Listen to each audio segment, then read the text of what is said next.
Resident Evil 4 Review by Tim Bombley.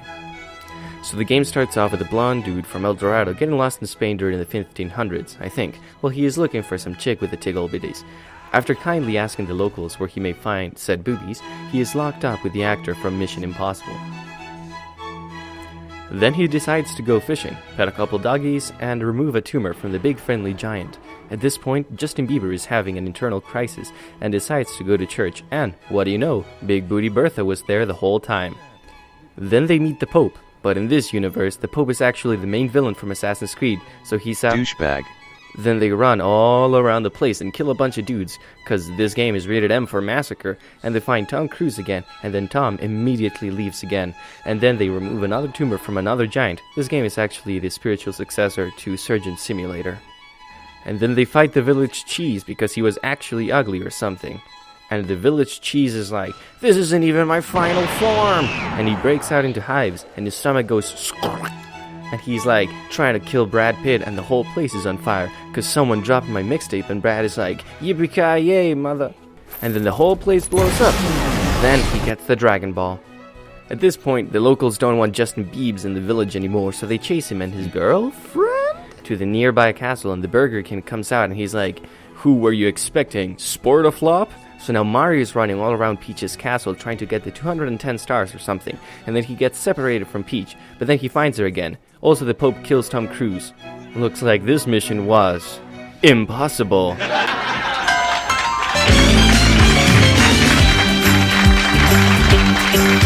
It's a rare condition this day and age to read any good news on the newspaper. And then you gotta fight an assassin bug thingy or something, and then after getting the head of the goat, a lion, and a snake, that actually happens, you fight Napoleon. For the final showdown, and turns out Napoleon had all the Chaos Emeralds, and by sacrificing himself and one other monster, he can special summon Anaconda in attack mode. But he is easily killed by bullets. An eye for an eye, am I right? Love and tradition of the grand design. Some people say it's even harder to find. Well, then there must be some magic clue inside these gentle walls. 'Cause all I see is a tower of dreams, real love bursting out of every scene. And then you get down to the docks, and the crazy ex-girlfriend is like, "Sorry, but your princess is in another castle." So she takes you to El Dorado, which is actually Dr. Wily's lab. Then she leaves again because. Just because. So then the blonde dude is like, "I am God and you must worship me." But the locals say, "Heck no." And then they start fighting you, but you win because you came from Spain and therefore you have guns and they don't. Then you find the princess, and then you go dumpster diving, and you fight like the most disgusting things ever, and then you commence Grand Theft Autoing, and steal a truck, and drive it into a building, because you let the girl drive. And then the princess is taken away, like seriously, put a leash on this chick.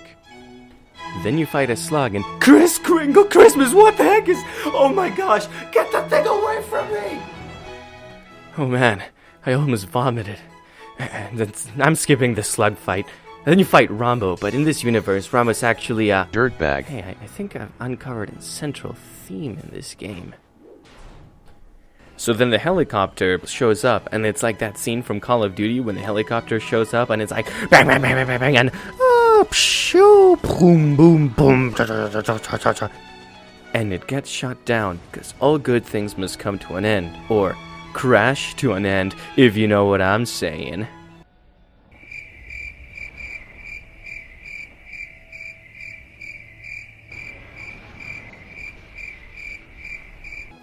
And now it's time for the final showdown with the Pope, and he turns into, what is he supposed to be? Well, whatever, he is a big eyeball, and therefore, by Zelda rules, you must shoot its eye.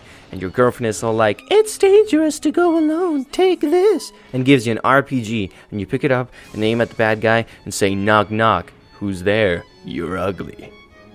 And you fire the missile, and the bad guy's dying, and music gets all sad, and the women start singing, "In the arms of the angels, fly away."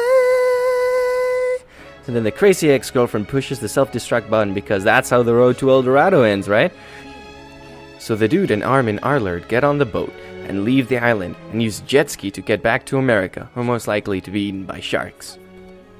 Overall, I give this book a 9 out of 10. It's definitely in my top 10, and maybe even top 5 reads of all time.